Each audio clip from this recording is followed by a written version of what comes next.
মা বোনদের জন্য আমি দ্বিতীয় মেসেজ দিতে চাই। প্রিয় মায়েরা বোনেরা, একটা কথা মাথায় রাখবেন, শুধুমাত্র হিজাব পড়লে নিকাব পড়লে দিনদার হওয়া যায় না। দিনদার হতে হলে চরিত্র ভালো হওয়া লাগে। প্রিয় মায়েরা, আমরা অনেক মেয়েকে দেখেছি বোরকা পরে, ওরে বাবা গো, বোরকা পরে, হিজাব পরে, নেকাব পরে, হাতে মোজা, পায়ে মোজা, দেখবা পার্কে যত মেয়ে প্রেম করছে তার 80% বোরকাওয়ালিরা প্রেম করছে। যুবক ভাই, देखले ही मन होवे यार ये तो अभी के अभी जन्नत से भाग के दुनिया में आई है यार।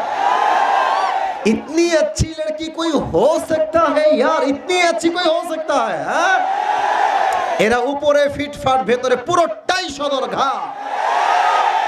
আবার কিছু মেয়ে আছে ছেলেদের মন নিয়ে খেলতে খুব ভালো লাগে এরা।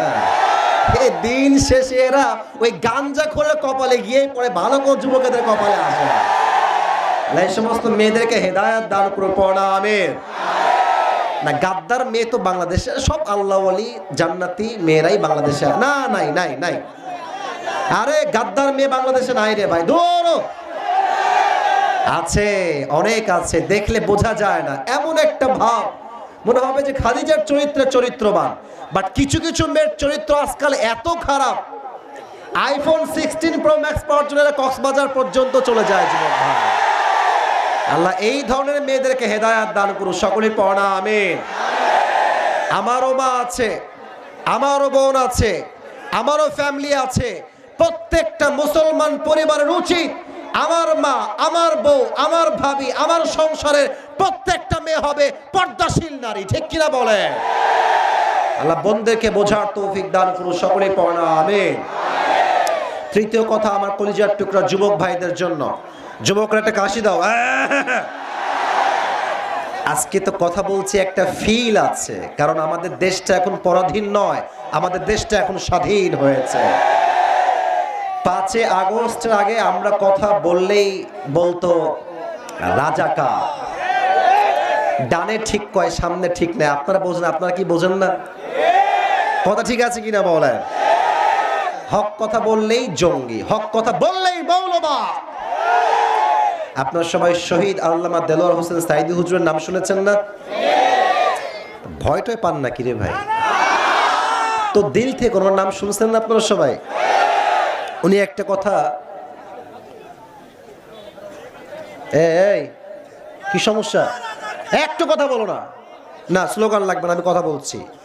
উনি বলতেন যে মৌলবাদী বললে আমরা রাগ করি না, কারণ কি জানেন? এই মৌল, এদিকে তাকান, আমরা হাত দেখেন, এই মৌল এটা আসছে মূল থেকে। মূল হচ্ছে কোরআন, মূল হচ্ছে হাদিস, মূল হচ্ছে আল্লাহ, মূল হচ্ছে তার রাসূল। তো যারা আমাদেরকে মৌলবাদী বলে গালি দাও তারা হচ্ছে সব আগাবাদী। আচ্ছা, কুষ্টিয়ার দোস্তপাড়ার ভাইরা কোন তো গাছের আগার শক্তি বেশি না গোড়ার শক্তি বেশি? উনি বলতেন বাড়াবাড়ি বেশি কইরো না, জুলুমবাজি বেশি কইরো না। 18 কোটি মানুষ গাছের গোড়ায় একটা ঝাঁকুনি দিবে, মামুর বাড়ি দিল্লি গিয়ে পড়বা। ওই দিল্লি গিয়েই তো পড়েছে। আমরা দেখতে পাচ্ছি সাইদি হুজুরের প্রত্যেকটা কথা আজকে এই দেশের মাটিতে বাস্তবে রূপ ধারণ করেছে। যুবক ভাইরা, আর যদি কারো সাহস থাকে রাজাকার বলার, জঙ্গিবাদ বলার, একটা বলেন, পিঠের চামড়া একটাও থাকবে না আপনার কুষ্টিয়ার মাটিতে আজকে। সাবধান হয়ে যান। আমরা এখন কোনো ভয় পাই না। আমাদেরকে বলা হতো যে জোর করে, মানে ফোর্সফুলি, আরে তোরে মানতেই হবে। কি মানতে হবে? জাতির পিতা হচ্ছে বঙ্গবন্ধু।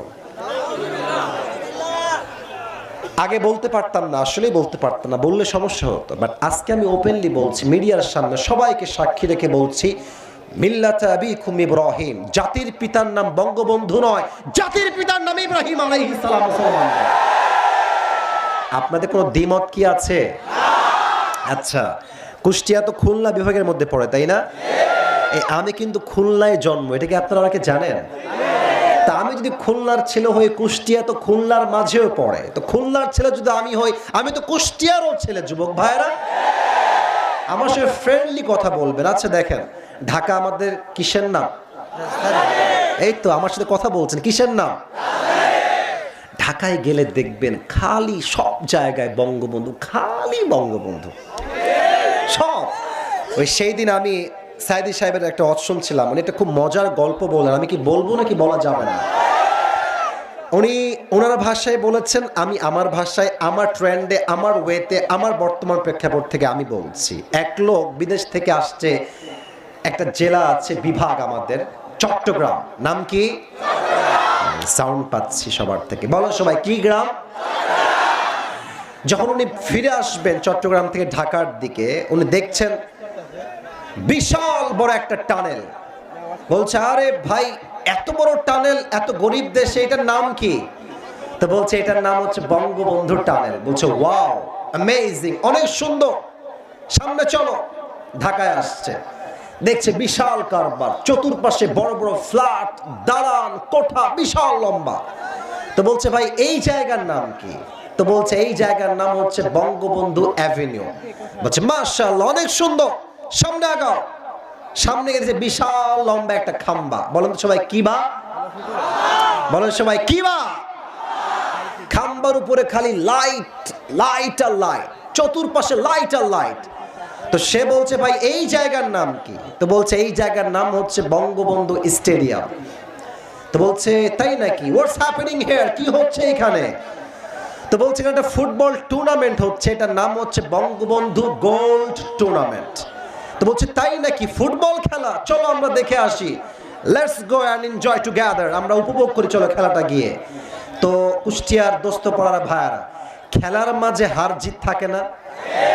আর এক দল জিতলে না এক দল হারবে, আর এক দল হারলে আর এক দল জিতবে। তো ওই লোকটা সেই দিন দল নিয়েছে বঙ্গবন্ধুর দল, বাট আনফরচুনেটলি বঙ্গবন্ধুর দল গেছে হেরে। তো দেখবেন যেই দল হেরে যায় মাঠে, দর্শকরা এত ক্ষেপে যায়, কেউ ডিম মারে, কেউ জুতা মারে, আবার কেউ ইট পাটকেলও মারে, ঠিক আছে কিনা বলে? তো বঙ্গবন্ধুর দল গেছে সেই দিন হেরে, তো লোকজন ক্ষেপে ক্ষিপ্ত হয়ে মারছে ইট। আজীব একটা অবস্থা, এই ছেলে পেলে, আজীব একটা অবস্থা। কুষ্টিয়ার ছেলে পেলে দেখছি উল্টাপাল্টা করছে আজকে মাহফিলে। জায়গা থাকলে বসে, নয় সাইডে যাও। একটা নয়েজ করো না তোমরা, বারবার বলছি। একটা মানুষের সহ্যের সীমা থাকে ভাই, আর না। তো কয়েকজন লোক মিলে মারছে ইট। বিদেশি লোকের কপাল খারাপ, তার কপালেও একটা লাগছে, লাগার সাথে সাথে এমনে অজ্ঞান হয়ে গেছে। 2 ঘন্টা কোনো সেন্স নাই, অজ্ঞান। 2 ঘন্টা পর আবার উঠেছে, বলছে ভাই আমি কোথায়? এখন ডানে এক লোক বলছে ভাই আপনি এখন আছেন বঙ্গবন্ধু হসপিটালে। এই লোকটা বঙ্গবন্ধুর নাম শুনতে শুনতে শুনতে বলছে ভাই আল্লাহর ওয়াস্তে মাফ চাই, একটু পর তোমরা আমাকে বঙ্গবন্ধু কবরস্থানে নিয়ে যাইও না। তার মানে এই দেশে 5 আগস্টের আগে বঙ্গবন্ধুকে জাতির পিতা হিসেবে জবরদস্তি চাপায় দেওয়া হয়েছিল যুবক ভাইরা। বাট আমাদেরকে মাথায় রাখতে হবে, মুসলমানদের জাতির পিতা বঙ্গবন্ধু নয়, মুসলমানদের জাতির পিতা ইব্রাহিম আলাইহিস সালাম।